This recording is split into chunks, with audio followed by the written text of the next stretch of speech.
Ever since 2017, when the Chargers relocated, they have played second fiddle to the Los Angeles Rams as the most popular NFL team in the city. This would be an okay position if it had always been the case, but there was a time where the Chargers had a major Californian city all to themselves when they played in San Diego. From 1961 to 2017, they abandoned a city with a passionate fan base to share a stadium with a better team, and I've always wondered why they would move in the first place. Today on FootballLore, we explore the mystery as to why the Chargers abandoned San Diego to become the second best team in LA. Before we get into relocation, it's important to understand the story of the Chargers franchise and its deep links to the city of San Diego. The Chargers were founded as an AFL team in 1959 by the heir to the Hilton Hotel fortune and played their first season at the Los Angeles Coliseum. While they tried their best to gain a foothold in Los Angeles, attendance was consistently some of the worst in the AFL, and they eventually began to search for other cities to host the team. The owner of the Chargers at the time cited a drastic oversaturation in Los Angeles sports to justify his move and chose the city of San Diego due to their lack of sports team at the time and large population. The city of San Diego was immediately more supportive of the team than LA ever was. While they had an issue consistently getting 10,000 fans into the Coliseum, they had 10,000 season ticket holders their first season in San Diego. The early 60s were filled with a lot of success for the franchise. They went to a few AFL championship games and became loved by the city. This increase in popularity made the team more valuable, and the original owner sold the team in 1966. This new group would broker a deal with the city to be able to play in the San Diego Stadium, and they would consistently have audiences of over 50,000 people. The city totally embraced the team and began to have regular watch parties, with team merchandise being proudly worn even during down years. The city really did feel like the Chargers were their team, even when they merged into the NFL in 1970. From there, they had incredible teams through the Air Coryell era, the LaDainian and Tomlinson period, and had a few solid runs with Phillip Rivers after as well. Legendary players like Dan Fouts, Antonio Gates, Lance Alworth, and Kellen Winslow all helped add to the lore of the Chargers' place in San Diego culture. As someone who has been to San Diego several times, the local population absolutely embraced the team. Every bar had signs up, and whenever the season was in swing, you would see Chargers jerseys everywhere. Unfortunately, things were not all rainbows and sunshine between the team ownership and the city. The Spanos family purchased the team in 1983. Originally, they promised to not move the team no matter what, and because of this, they had great deals with the city. They had an agreement that they could use the San Diego Stadium, also known as Qualcomm Stadium, for years. The stadium was one of the older stadiums in the league, but with the prices of San Diego real estate, relocating the stadium would be exuberantly expensive. The Spanos family for years was pressuring the city to pay for a new stadium for the Chargers. Despite being billionaires themselves,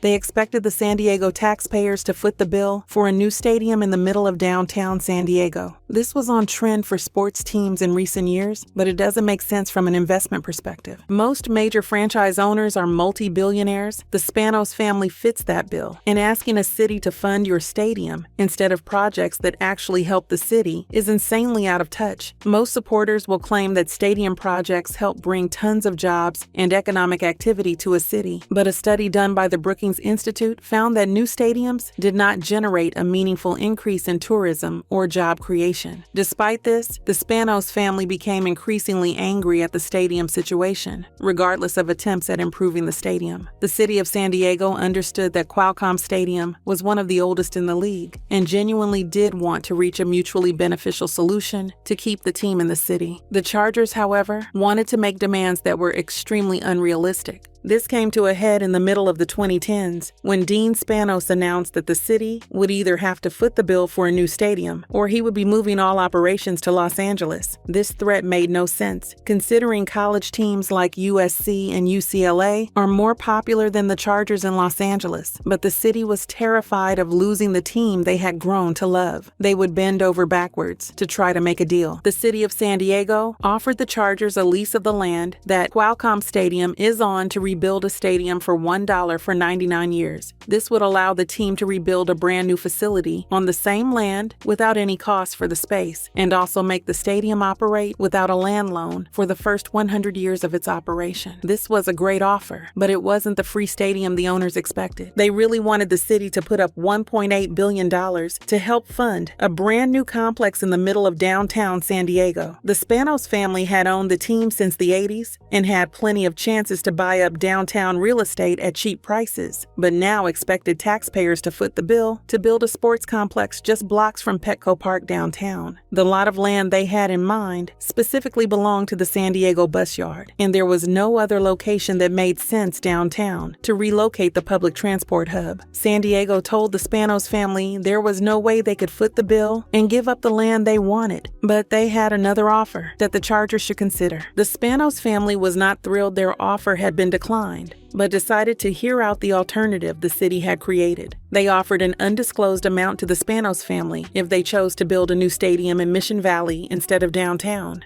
The family balked at the offer and found it insulting. What is most ironic about declining this offer is that the city of San Diego genuinely offered to offset the cost the Chargers would incur by moving cities. The NFL has a fine that is applied to teams that choose to relocate to prevent city hopping frequently. For the Chargers, they were going to have to pay nearly $700 million to the NFL in order to move. The city offered an amount above this $700 million mark to help build a new stadium in the Mission Valley, but the Spanos family decided they would rather set that money on fire rather than accept. They literally ended up paying the NFL nearly $645 million to even have the chance to relocate to Los Angeles. This relocation was a slap in the face to all loyal San Diego fans who had spent decades cheering on a team they thought loved their city. Instead, the Spanos family decided to betray a metro area of over 3 million people and announced they were moving to LA, despite the generous offer from the city. This enraged fans in the city who declared they would never support the Chargers again. Across the city, jerseys went up for sale, and bars took down their Chargers memorabilia. One of the most perplexing aspects of this move is the fact they would rather share Los Angeles than have San Diego to themselves. The metro area of Los Angeles has a population of over 12 million, but some of this area has direct overlap with San Diego. San Diego, by comparison, is approaching the 4 million mark, but the Chargers had it entirely to themselves. By moving to LA, they were entering a direct competition with the Los Angeles Rams, which have a long history in the city. Other than the one season the Chargers spent in an empty stadium in LA, they have no connection to the city. The Rams, by comparison, had played in Los Angeles since 1946. They were basically giving up the 13th largest city in the nation to go be the second best NFL team in a larger market. At the time, I think Chargers executives thought they would be able to outcompete the Rams for the hearts and minds of the fans in Los Angeles, but they have never been able to compete with the Rams' popularity. In addition, San Diego had offered to help build a stadium the Chargers could call their own. Instead, they would be sharing the stadium with the Rams in LA. The SoFi Stadium is a beautiful building that took billions to complete, but let's be honest, when the team you're sharing it with has a Super Bowl championship, while you haven't had playoff success, it's unfair to call it your stadium. I know team colors don't matter, but the Chargers even are a softer version of the Rams' color scheme. It's almost like they are purposefully trying to be the inferior LA football team every step of the way. San Diego has totally abandoned all support for their former franchise. People who once described the city as Charger obsessed say it's like a ghost town. People who grew up in the city say at one point the obsession with the team was synonymous with the city. But since they left, almost all support has dropped to zero. Even in LA, they are struggling to compete. Obviously, the Rams winning a Super Bowl didn't help the competition, but their attendance numbers are lower than the Rams. In fact, they are one of a few NFL teams that saw per-game attendance actually drop between the 2021 season and today. There are less Chargers fans willing to shell out money to see games than there were years ago. The one advantage of moving to LA is that they didn't have to pay for the stadium. The Rams owner, Steve Kroenke, provided the funds to build SoFi Stadium. The Chargers pretty much just had to move move in. Their relocation will help Kroenke pay off the stadium faster, as he gets a small cut of the revenue generated from all events.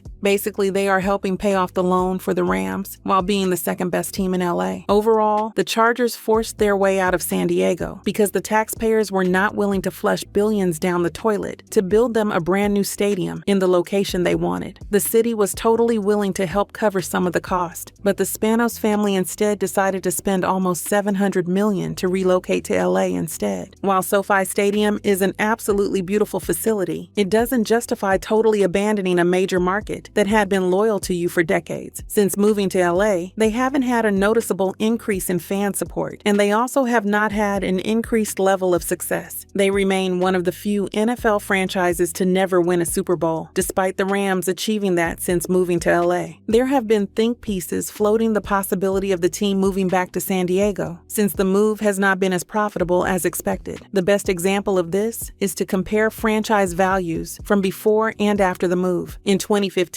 the Chargers were worth more than the Rams and Raiders by $100 million. Cut to today, and Raiders and Rams are worth billions more than the value of the Chargers. Sure, the Chargers have grown in value overall, but they have not grown in size nearly as fast as other teams that have recently relocated. The problem with this is that LA really has no reason to start supporting the Chargers more. Die-hard fans still support the Raiders, and new fans will pick whatever team is best. Lately, that has been the Rams. The fan base they deserted in San Diego has no desire to see the team return. They would love an NFL franchise again, but I do not think there is any way they could move the Chargers back to San Diego under the same ownership. They do have a great deal in place for the next 15 years to use SoFi Stadium, but past that, it is hard to see how they justify being the worst NFL team in LA. The Chargers abandoned a city with a loyal fan base to chase the idea of becoming the biggest franchise in the second biggest city in the country. Instead, they have fallen behind the Rams in terms of popularity and value, while leaving their old fan base totally betrayed by their actions. At the end of the day, the NFL franchise is still worth billions, and the Spanos family doesn't care. San Diego definitely deserves a new franchise, and maybe they will be the location of a new expansion team or a relocation, but that is why the Chargers left San Diego. If you learned something from this video, please be sure to press the like button and comment down below. If you really enjoyed this video, we try to post football-related content a few times a week. Our last video was about Keyshawn Johnson and how he went from gang member to NFL superstar over the course of his life. Click the thumbnail on screen to watch and subscribe with notifications on.